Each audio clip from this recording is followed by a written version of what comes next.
জয়পুরহাটে কালীপূজা উপলক্ষে শুভেচ্ছা বিনিময়। এস কে মুকুল, জয়পুরহাট। রবিবার 6 এপ্রিল জয়পুরহাটের পাঁচবিবি উপজেলার ধরঞ্জি ইউনিয়নের সালুয়া সার্বজনীন মহাশ্মশানে কালীপূজা এবং সুমধুর ধরাসতী পালা কীর্তন অনুষ্ঠানে শুভেচ্ছা বিনিময় করলেন জেলা বিএনপির যুগ্ম আহ্বায়ক মাসুদ রানা প্রধান। পাঁচবিবি উপজেলা ও ইউনিয়ন বিএনপির নেতৃবৃন্দদের সাথে নিয়ে শুভেচ্ছা বিনিময় করেছেন।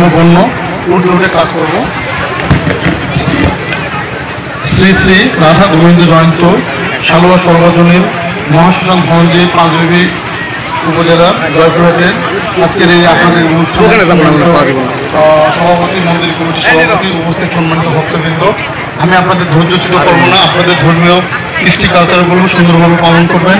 আপনাদের পাশে আমাদের দলের পক্ষ থেকে আমরা সর্বময় আপনাদের সঙ্গে থাকব। আপনাদের সর্বাঙ্গীন মঙ্গল কামনা করে, আপনাদের এই অনুষ্ঠানের সফলতা কামনা করে, আপনাদের সুস্থতা দীর্ঘায়ু মঙ্গল কামনা করে আমি আপনাদের মাঝখানে ঢুকে আপনাদের অনুষ্ঠানে একটু বিঘ্ন ঘটার জন্য আন্তরিকভাবে দুঃখ প্রকাশ করছি। আপনারা আমাদের জন্য দোয়া করবেন। আমাদের দলের চেয়ারপারসন সফলতা কামনা করে, আপনাদের সুস্থতা দীর্ঘায়ু মঙ্গল কামনা করে আমি আপনাদের মাঝখানে ঢুকে আপনাদের অনুষ্ঠানে একটু বিঘ্ন ঘটার